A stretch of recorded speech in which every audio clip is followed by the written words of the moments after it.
Pour que ça bouge, un espace d'échange et d'apprentissage entre jeunes, pour les jeunes. Pour que ça bouge, des reportages, des chroniques et la bonne ambiance pour les jeunes. Pour que ça bouge, un environnement décontracté autour des thématiques discutées par des jeunes assistés d'un consultant. Pour que ça bouge, c'est tous les mercredis à 16h sur la 94.3. Ça va bouger sur Radio Cotonou.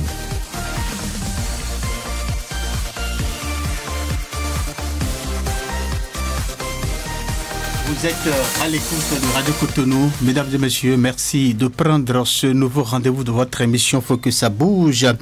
Bienvenue donc dans cette tribune où nous allons explorer un sujet fascinant et actuel. L'amitié virtuelle, un lien authentique ou une pure illusion. L'amitié virtuelle, un lien authentique ou une pure illusion.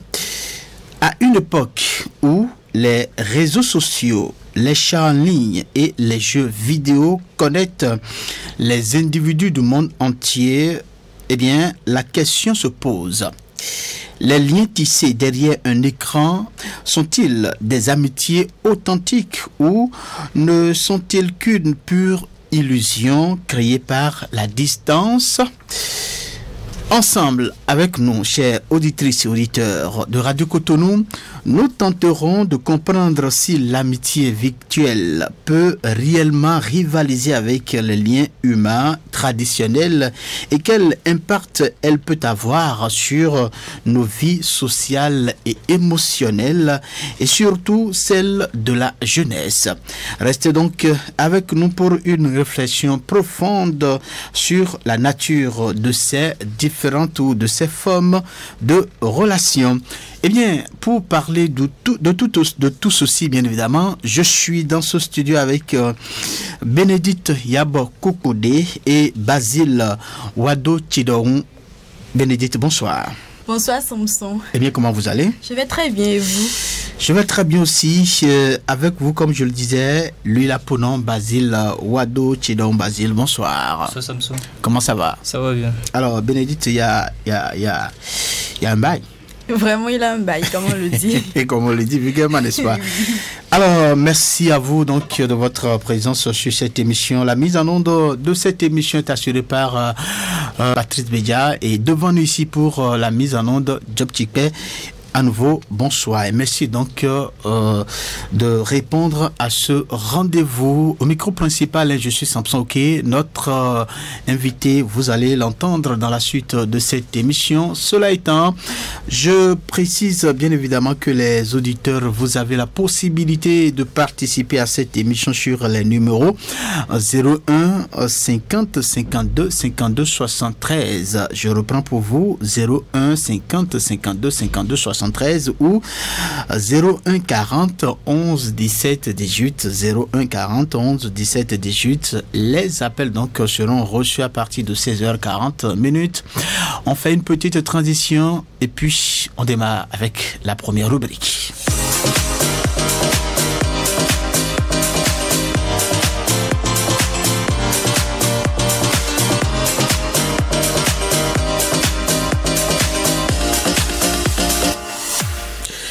L'amitié virtuelle, lien authentique ou peu illusion, et nous sommes donc à la première rubrique, le reportage, une réalisation de Basile.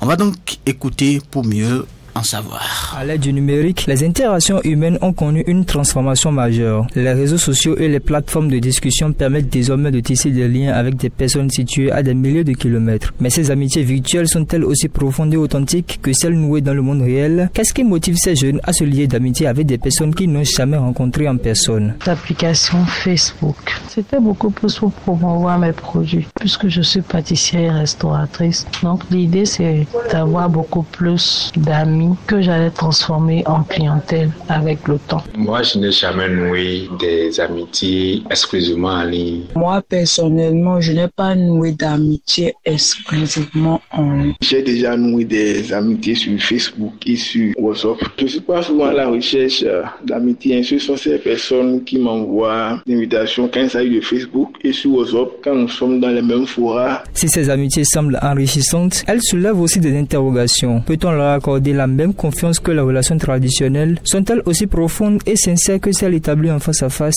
Pour ma petite expérience, je dirais que j'ai beaucoup plus de facilité à garder le lien d'amitié avec mes amis virtuels que ceux que je côtoie en face à face. Je crois que face à face, c'est la meilleure façon d'être dans une relation amicale. La qualité et la profondeur des amitiés virtuelles est vraiment risquée comparativement à ce qu'on entreprend face à face. Et je vois mieux que les amitiés qu'on entreprend face à face ont un niveau élevé et tellement basé sur la confiance que les amitiés virtuelles. La personne qui est en face de nous, même si on le voit peut-être 2 fois par semaine, on le connaît déjà. Mais de l'autre côté, on ne connaît pas la personne qui est derrière l'écran. Peut-être c'est un loup déguisé. On dit que l'apparence est trompeuse. Parfois, ces amitiés virtuelles dépassent l'écran et donnent lieu à des rencontres réelles. Comment cette transition se passe-t-elle et sont-elles toujours à la hauteur des attentes? Et comment l'entourage perçoit-il ces nouvelles formes de relations? Souvent, ils se posent des questions même. Et ils disent, bon, tu causes avec qui? J'ai eu la chance de rencontrer des personnes avec qui je n'ai pas eu de mauvaises expériences. Il n'y a pas vraiment de différence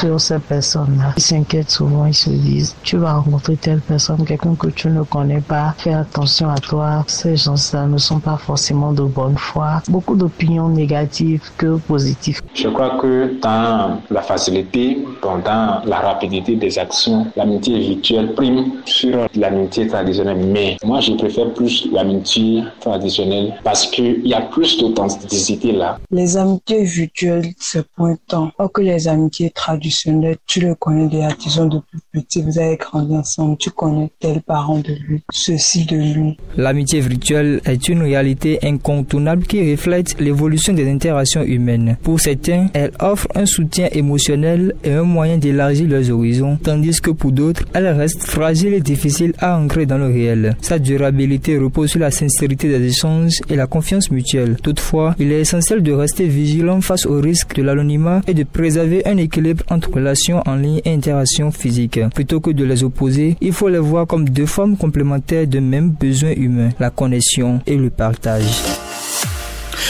Merci à vous, Basile, pour ce reportage que nous venons donc d'écouter. Les uns ont été contre, les autres ont été donc pour. Alors, qu'est-ce que vous avez ajouté donc à la réalisation de ce reportage, Basile? Ce que j'ai ajouté, c'est qu'ils ont su rester dans leur logique. Oui. Chacun a donné les raisons pour lesquelles il est pour et chacun a donné les raisons pour lesquelles il est contre. D'accord. Je pense qu'ils ont essayé d'être bons dans le domaine quand même. D'accord. Chacun de son côté. D'accord. Bénédicte Yabo, vous avez écouté le reportage. Ça vous inspire déjà avant que vous ne donniez votre position?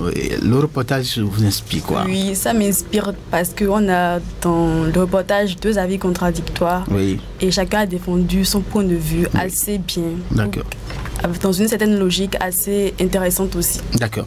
Merci à vous, Bénédicte. C'est bien l'amitié virtuelle, lien authentique ou pure illusion. C'est de cette thématique qu'il s'agit donc pour le compte de cette émission. La première rubrique est déjà passée, donc on va faire une petite transition. On va donc revenir pour la prochaine rubrique.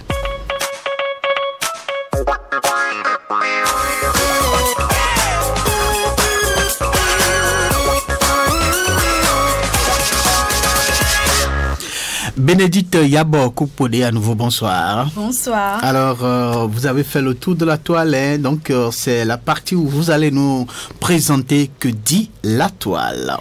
Et oui, auditeurs, auditrices de Radio Cotonou, bonsoir. Pour notre rubrique Que dit la toile de ce jour, nous avons recueilli pour vous les avis de quelques internautes et les écrits de quelques magazines, sites et pages sur notre sujet qui est l'amitié virtuelle, lien authentique ou pure illusion.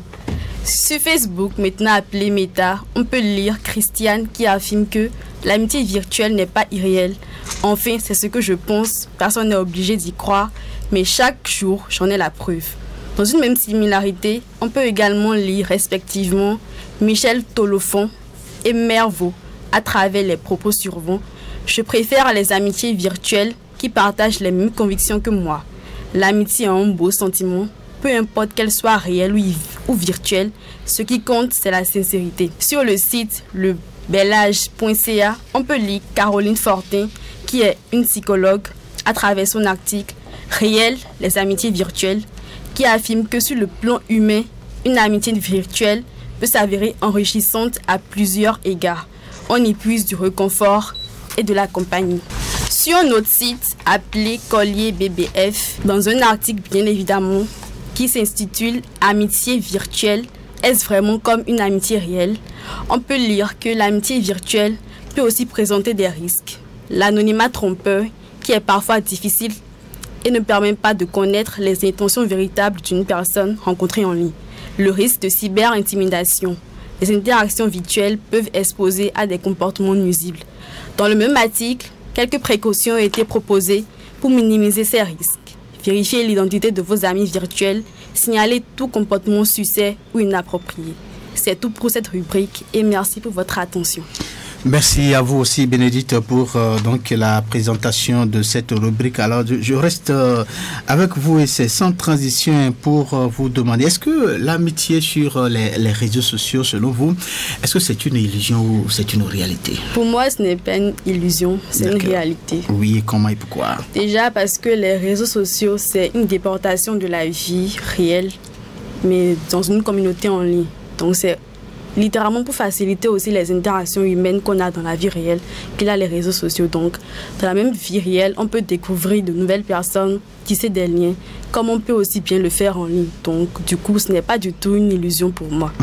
Mais dans le reportage que nous avons écouté également, ce que vous avez présenté comme, alors que dit la toile. Alors, certains dit que, ben voilà, on présentait, j'allais dire, les risques liés à une telle relation, à cette forme de relation. Face donc à ces risques-là, est-ce que vous ne pensez pas que c'est dangereux de pouvoir donc faire confiance à quelqu'un qui est donc au-delà de l'écran? De la même façon que c'est dangereux de faire confiance à quelqu'un qu'on n'a pas dont on n'a pas connaissance du moins dans la vie réelle. C'est de la même manière qu'on peut tout aussi garder quelques limites dans nos relations virtuelles. Dans la vie réelle, on ne saisit jamais l'homme. Parce que l'homme a plusieurs facettes. On ne peut jamais dire. Absolument. Il y a un moment qui a parlé de l'anonymat dangereux. Oui, l'anonymat dangereux, mais avant de tisser un lien d'amitié avec quelqu'un, il faut checker son profil, voir si toutes les informations peuvent être vraies ou fausses. Si dans le cas où tu vois que l'information présentée sur son profil n'est pas adéquate, du coup tu t'abstiens d'aller à l'endroit de la personne pour dire que tu veux avoir une amitié avec celle-ci, pour ne pas être surpris à la fin. Donc, je ne pense pas, c'est une question de vérification, de check-facting, comme on le dit. D'accord, mais vous savez que tout le monde n'a pas donc la main qu'il faut, la maîtrise qu'il faut pour procéder à toutes ces vérifications-là avant donc de répondre à une invitation d'amitié. Alors, Basile, vous avez écouté Bénédicte, hein, donc est-ce que vous êtes de son avis? Je ne dirais pas oui, puisque selon moi, d'abord quand on parle d'amitié, c'est un lien qui se construit sur des expériences communes, des moments vécus ensemble ou des interactions physiques. Alors qu'on parle d'amitié virtuelle, c'est-à-dire la personne est derrière un écran, toi-même tu es derrière un écran, vous écrivez. Il y a cette absence de contact direct qu'il y a déjà entre vous les deux. Vous ne vous connaissez pas. Ce que la personne est derrière l'écran, toi tu ne sais pas. Peut-être sur Facebook, hein, nous avons la possibilité de changer de profil. Tu peux tu peux monter une image de toi, peut-être à Dubaï ou bien peut-être dans un lieu chic, alors qu'en réalité toi-même, disons, entre griffes, tu n'as rien de tout ça. Mais tu vends ce rêve à l'autre personne qui est derrière et qui peut-être lui aussi il est attiré par cette chose que tu montres, par cette vie plutôt de luxe que tu montres. Voilà. Et là, l'amitié commence, on s'écrit de jour en jour, on se dit voilà, j'ai une amie, j'ai un ami, et puis on se dit ami, alors qu'en réalité, l'un est disons réel et l'autre est irréel. L'autre est carrément imaginaire. En tout cas, bon, selon moi, ce n'est pas vraiment du tout bon de se fier à ces gens d'amitié. Alors, ceux-là qui ont pu réussir dans une telle relation, qui ont véritablement abouti à de réelles relations d'amitié ou voilà, amoureux également. Alors, dites-nous, est-ce que face à ces expériences concluantes, est-ce qu'on peut toujours continuer à penser que bon voilà, c'est venimeux, c'est dangereux, c'est compromettant et bien de s'adonner. On dit souvent chez nous que c'est pas parce que ça a marché pour Zinsoukou, ça va marcher pour Sabo. Oui. Voilà. C'est pas parce que Ins a pu avoir une vie normale après sa rencontre en ligne avec quelqu'un que Y aussi aura la même expérience. Parce que vous ne fréquentez d'abord pas les mêmes personnes. Oui. Vous avez différentes manières de faire vos recherches sur les sites. Encore que de nos jours, nous avons déjà des sites défaillants, des sites qui du jour au lendemain disparaissent. Imagine que tu rencontres, il y a des gens qui développent autant des sites web, et puis on va te dire que c'est un site sur lequel tu peux facilement rencontrer quelqu'un. Vous écrivez, du jour au lendemain la personne disparaît, alors que toi tu te dis déjà que voilà, j'ai déjà trouvé mon âme sœur. Peut-être tu lui aurais déjà donné une certaine information sur toi-même, sur ta personne. Cette personne même, alors que les données de nos jours sont très importantes, et la personne déjà a déjà tout ce qu'il veut de toi. Et puis il peut disparaître à tout moment. Alors que toi tu te dis que tu es dans une amitié. En tout cas, selon moi, l'amitié traditionnelle, c'est-à-dire la personne qu'on voit en face, la personne avec laquelle on partage des expériences, la personne avec laquelle on communique. En tout cas, pour moi, c'est la meilleure amitié. Dans le réel, n'est-ce pas? La communication dans le réel. Oui, dans le réel. C'est mieux que la communication virtuelle. D'accord. C'est très mieux, c'est beaucoup mieux que la communication virtuelle. Alors, Bénédicte, on a vu quand même des expériences où une partie a fait tellement de confiance et puis à des moments donnés, c'est des vidéos entre amis, l'autre est prête, à montrer certaines parties de son corps intime. Pendant ce temps, de l'autre côté de l'écran, l'autre enregistre et finalement, ça devient moins de chantage parce qu'il a disparu.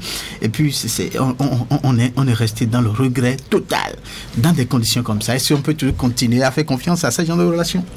Même dans le monde réel, il y a des gens aussi, des personnes qui ont subi ça, mais qui estimaient, parce qu'on a déjà vu la personne dans la vraie vie, on a vécu ensemble là longtemps, et qui ont subi la même chose. Je ne dirais jamais que toute personne est exclue, que tu sois dans le monde virtuel ou dans le monde réel. Et avant de faire confiance totalement à une personne dans le monde virtuel, il faudrait d'abord descendre dans le monde réel, essayer de voir la personne, essayer de tisser des liens en partant du monde virtuel. Mais quand on parle de monde virtuel, ce n'est pas aussi facile, pouvoir rencontrer. C'est ça le vrai sens même du monde virtuel. Vous n'avez pas le contact direct avec celui qui est de l'autre côté. Donc c'est compliqué de pouvoir passer à toutes ces vérifications dont vous parlez. C'est vrai, c'est compliqué. Et c'est pour cette raison que je ne permettrai pas ou je ne conseillerai pas à une personne de s'investir autant d'envoyer des vidéos ou de se laisser voir dans une certaine posture avec quelqu'un que tu ne connais ni d'Adam ni d'Ève. Peut-être une relation, une amitié virtuelle peut s'arrêter à bonjour, bonsoir, essayer de se présenter, se dire les choses basiques, mais pas aller au-delà de ces choses-là pour après avoir des remords. Donc c'est mon avis à moi. Donc il faut, selon vous, il faut développer donc une relation virtuelle responsable. Responsable et respectueuse aussi. Respectueuse. Alors qu'est-ce que vous avez à dire à ces jeunes-là qui sont devenus véritablement des accros dans cette matière-là? Véritablement, ils sont tellement, ils ont développé tellement d'atouts dans ces genres de relations. Alors Basile, vous avez quoi à dire à ces jeunes-là, puisque vous êtes contre ces genres de relations? Je dirais que c'est parce qu'ils ont d'abord commencé. Oui. Et il y a une chanson, on entend, si tu as goûté, forcément tu vas rester. Oui. Ils ont goûté à ça et ils sont restés. Déjà, ce qui peut facilement amener nous jeunes à nous accrocher, à nous attacher à ces genres de sites, à ces genres d'amitié, c'est forcément le luxe. Parce que forcément, disons... Là, vous évoquez un peu les causes, qui peuvent amener un individu jeune. Soit carrément un jeune homme qui est attiré physiquement, est attiré par disons, le caractère physique ou bien bon. Les atouts, de le miroiter par les vidéos, voilà, par les photos, peut-être qu'il aussi des atouts chez des femmes. Et voilà, il voit un profil.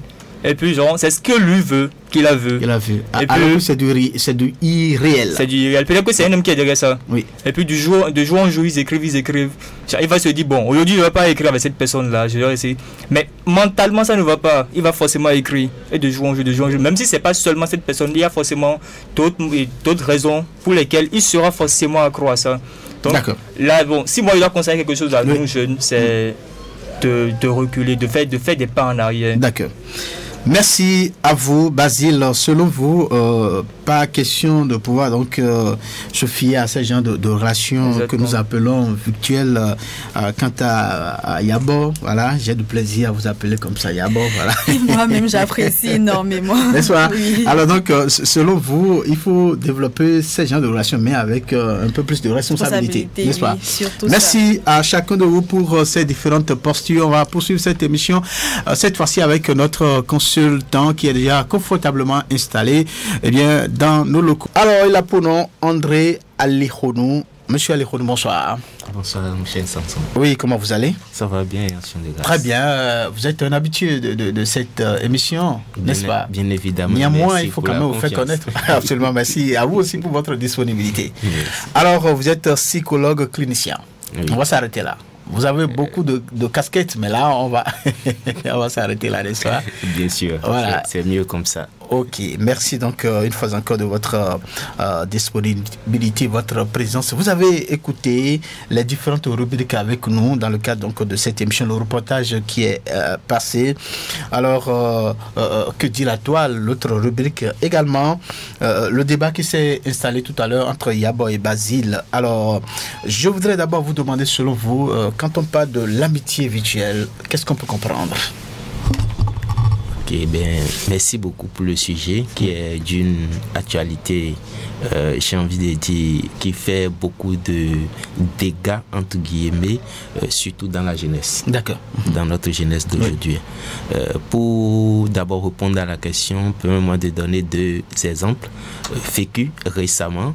Le premier exemple, c'est quelqu'un, une fille qui a rencontré aujourd'hui celui qui est son mari et père de son enfant sur la toile. Sur la toile. Ils sont sur 2 continents différents. L'autre est quelque part là et l'autre est ici. Et les 2 se sont rejoints sur la toile. Avec le temps. Avec le temps, ils ont découvert qu'ils sont tous les 2 béninois. Et l'autre est descendu pour officialiser la relation. Et puis voilà, aujourd'hui, ils sont ensemble, ils ont un enfant, ça va très bien. D'accord. En même temps, le deuxième exemple, c'est 2 jeunes qui se sont rencontrés, toujours sur la toile, ici. Et puis, on décide de se rencontrer. On se rencontre, on se voit 1 fois, 2 fois. Et c'est là la fille découvre que c'est pas mon type d'homme, ça. Pourtant, sur la toile, c'était son idéal.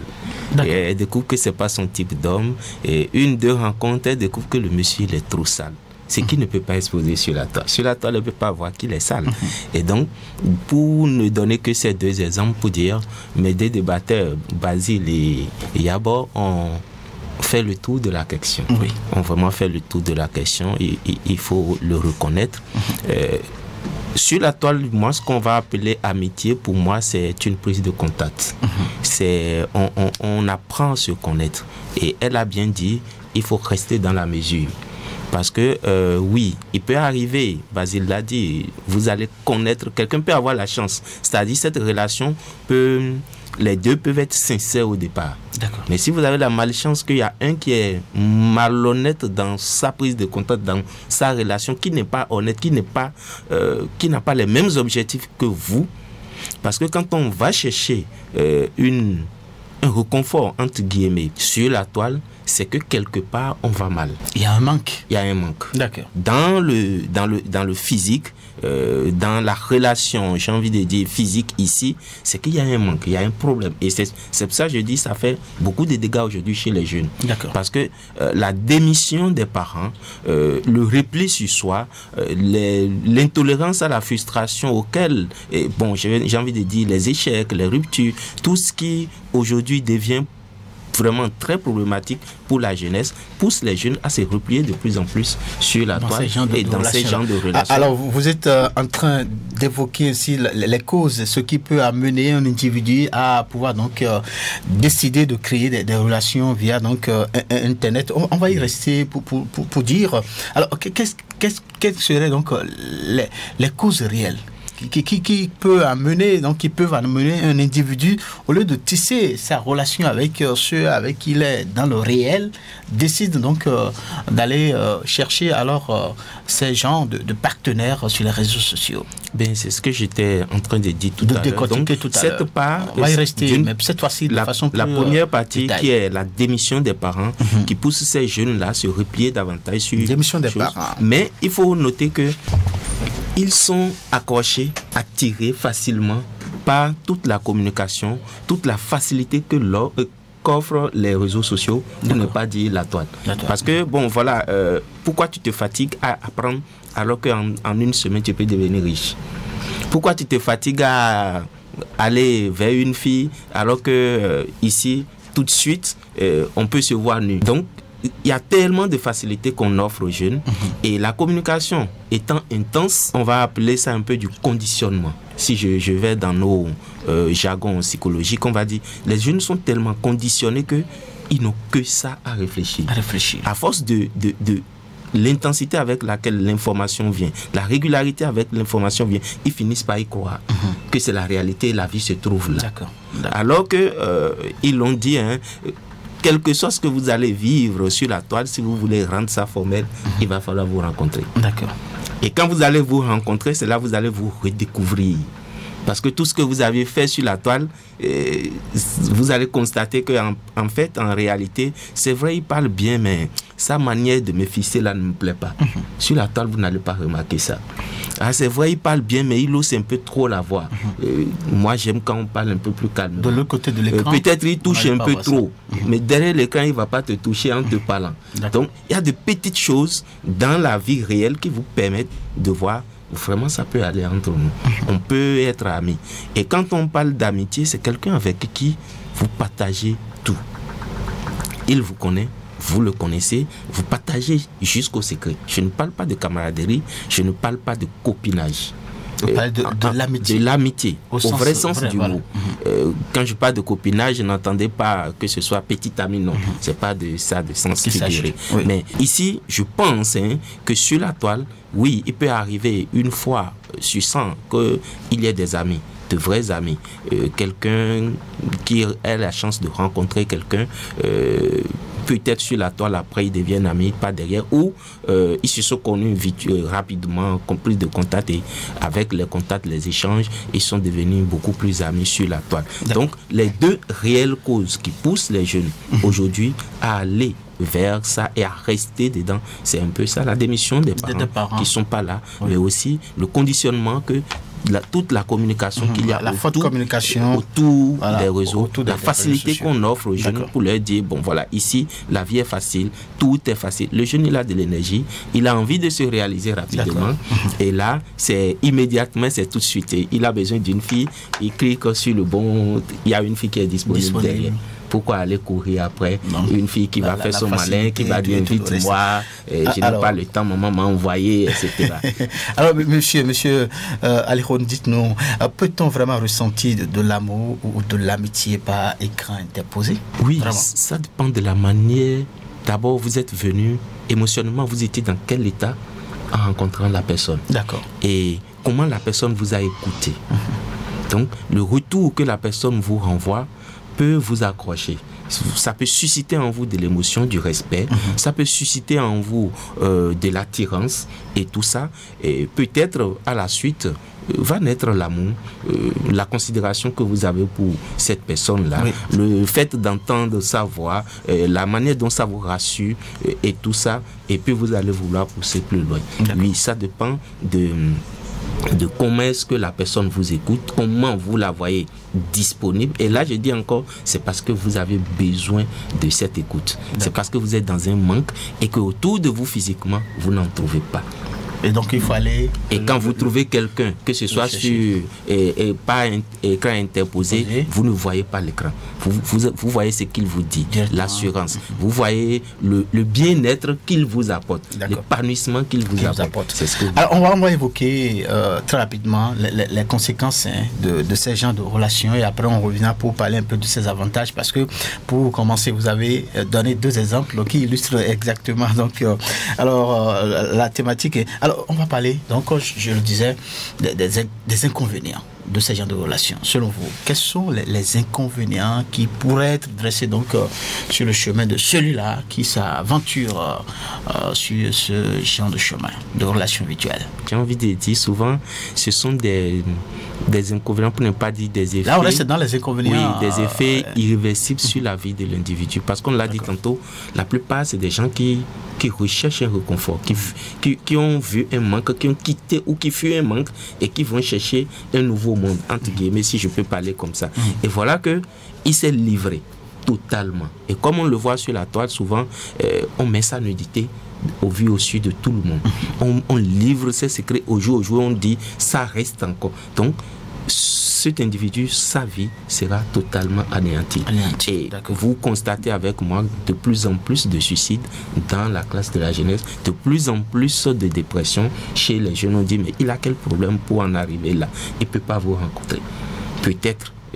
Donc voilà un peu, tout de suite, c'est que sa vie est totalement bousillée parce qu'il pensait quitter, il pensait trouver un meilleur... la personne idéale. Et voilà que son monde est retourné totalement où il voit qu'il n'a de la paix nulle part. Tout ce qui lui restera, c'est soit quitter ce monde. Et souvent, ils prennent cette décision malheureusement. Et l'autre chose, c'est que le fait de s'accrocher, les écrans, il faut le dire, ça bouffe le temps. D'accord. Le jeune n'a plus le temps de se former. Et on pense qu'on peut se former derrière les écrans. Et que les écrans peuvent nous amener à nous réaliser et à nous développer, à devenir, bon, je sais pas, à réaliser nos rêves et tout ça. Et malheureusement, c'est du temps que j'appelle...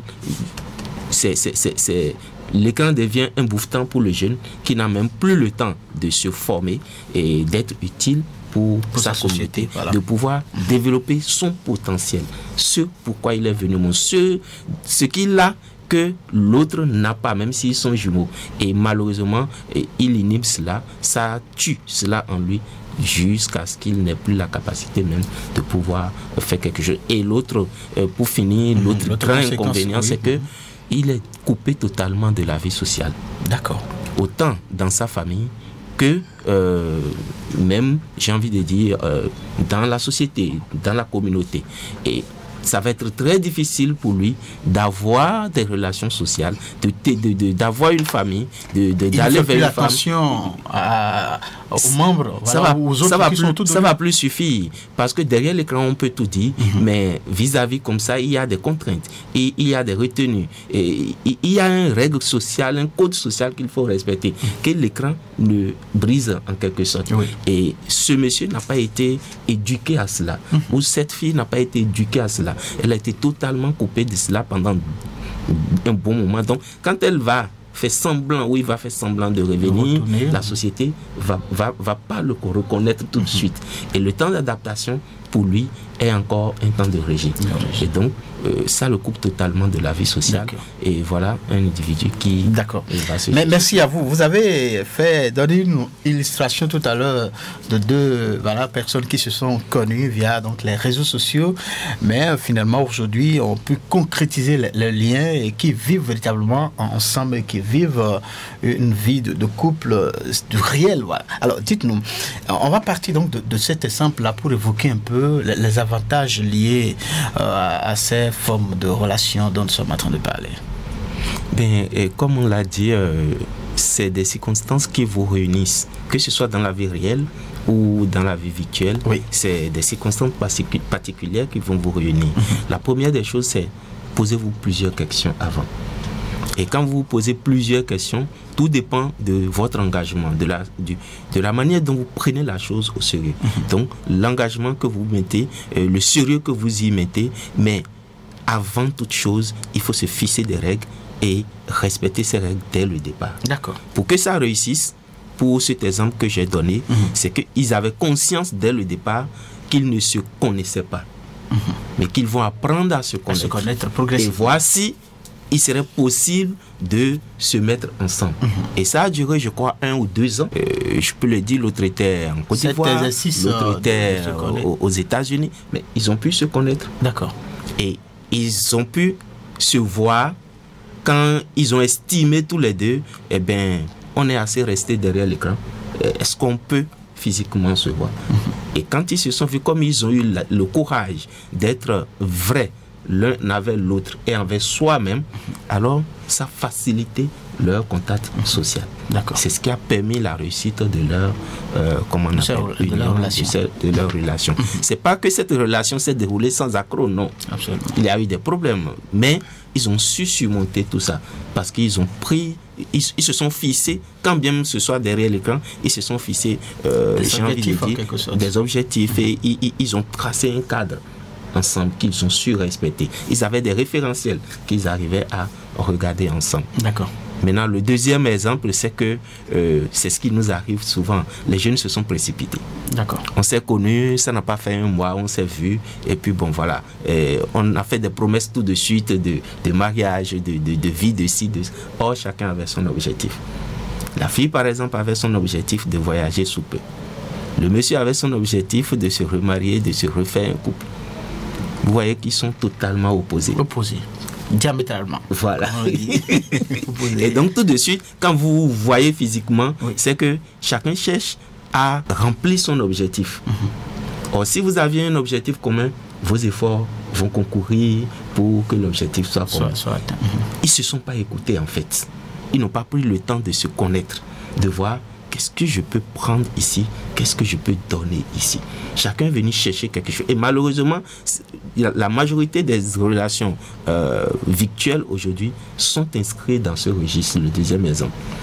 D'accord. Parce qu'on se dit, est-ce que je peux réellement faire confiance à celui que je ne vois pas, qui est derrière là-bas, que je ne connais pas.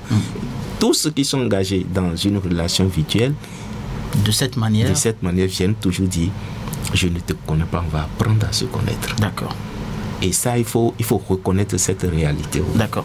Alors, Bénédicte, oui, Basile, une préoccupation très rapidement. Je vais profiter rapidement pour demander, quand on parle d'amitié, c'est pas forcément la relation fille-homme ou bien fille. Absolument. Il y a aussi l'amitié qui est aussi basée sur le financier. Par exemple, quelqu'un est derrière là-bas et dit, j'ai une formation à te vendre, grâce à cette formation, tu vas faire des bénéfices, et d'ici 1 semaine ou 2, tu auras, disons, 2000 €. Ils ont souvent ce mot euro à la bouche, histoire de nous flouter un peu.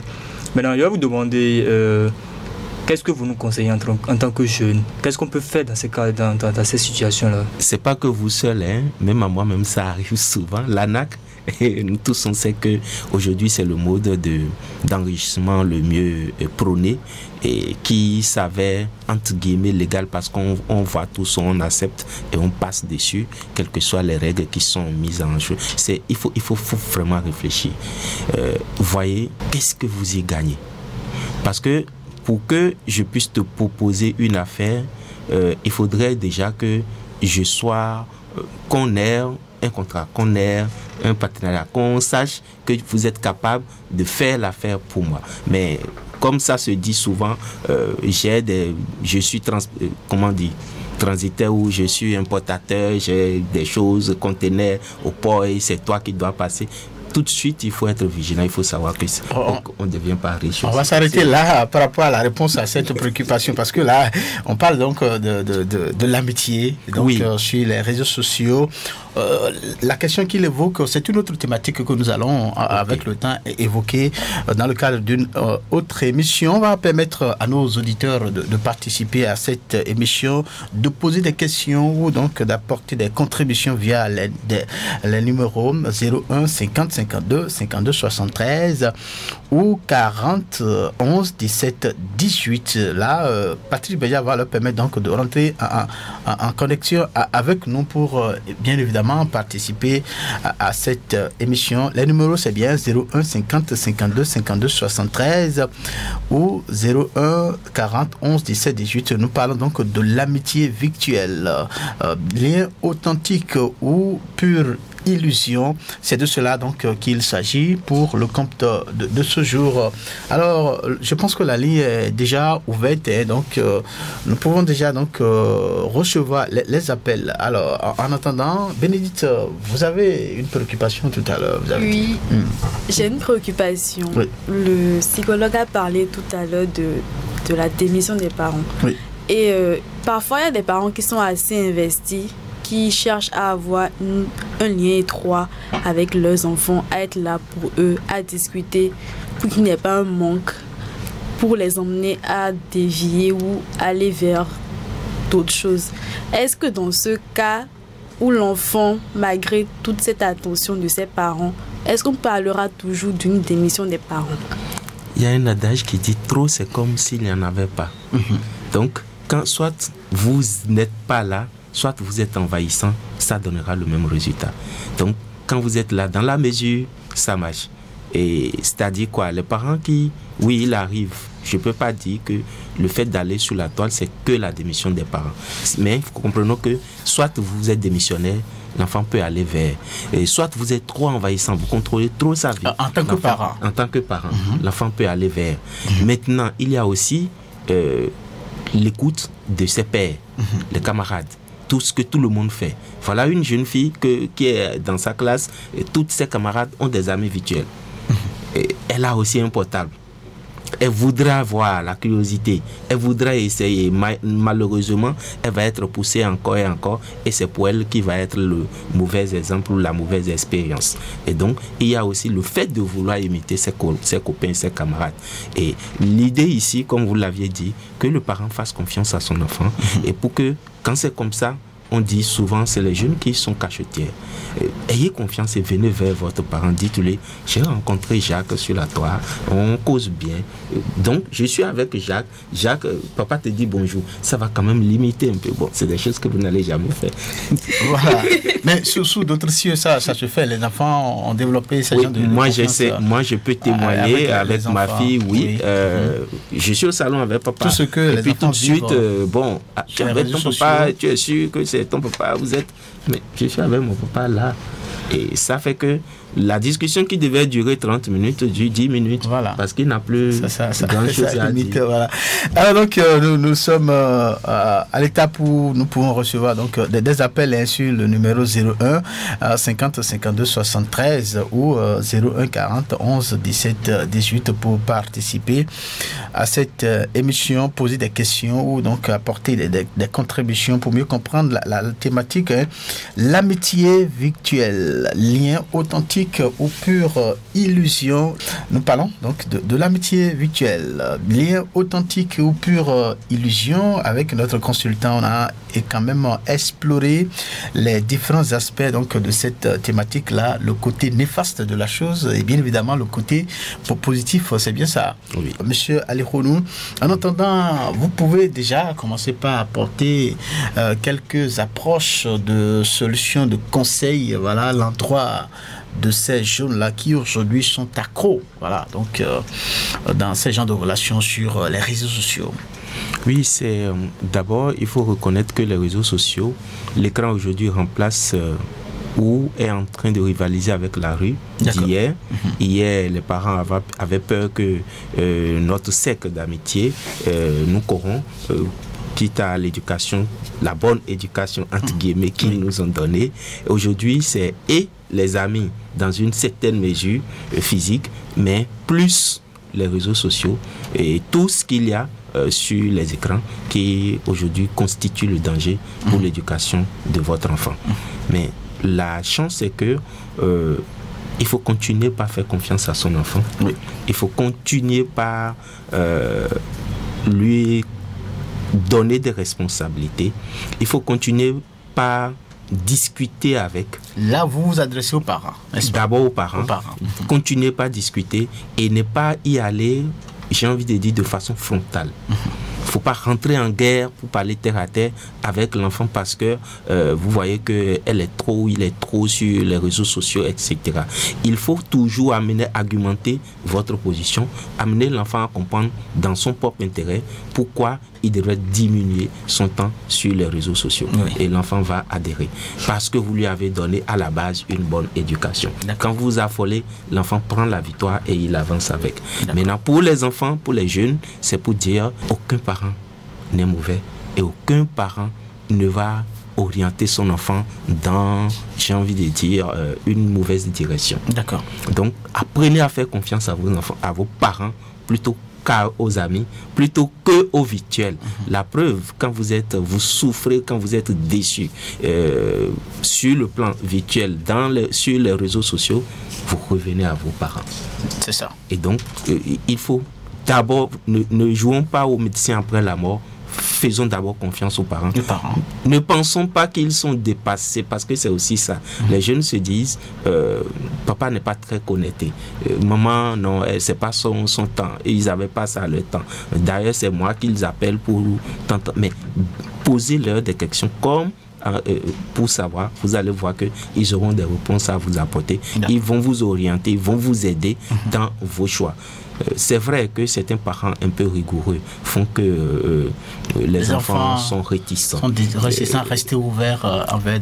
Mais n'empêche, parce que pour votre bonheur, il faut toujours faire confiance à vos parents. Il n'y a pas de mauvais parents. Vous ne trouverez pas un meilleur parent que votre parent. Mais alors, quand vous donnez des conseils du genre en parlant de parents, on a des jeunes aujourd'hui qui ne vivent pas avec leurs parents, qui vivent peut-être seuls. La vie a fait qu'ils se sont retrouvés à être seuls. Mais qui, quand même, développent ce genre de relations sur les réseaux sociaux. Quelle adresse vous avez à l'endroit de ces jeunes-là? Ceux-là, j'ai la chance de voir certains. La plupart, c'est des jeunes très matures. D'accord. La plupart, c'est des jeunes très matures. Ce que je dis, je pèse bien mes mots et je l'assume totalement. Même quand ces jeunes prennent ce qu'on va appeler la mauvaise décision de, entre guillemets, de se vendre sur les réseaux sociaux, de s'adonner à de mauvaises activités sur les réseaux sociaux, c'est en toute responsabilité. D'accord. Parce que peut-être, c'est leur seule manière de survivre. Vous avez la preuve de ce que vous avancez? Voir des jeunes...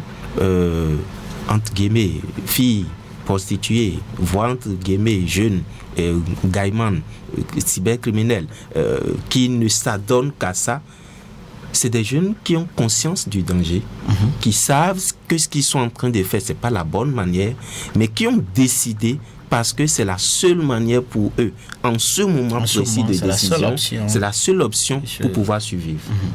Et donc, pour les aider, ce n'est pas en allant de façon frontale.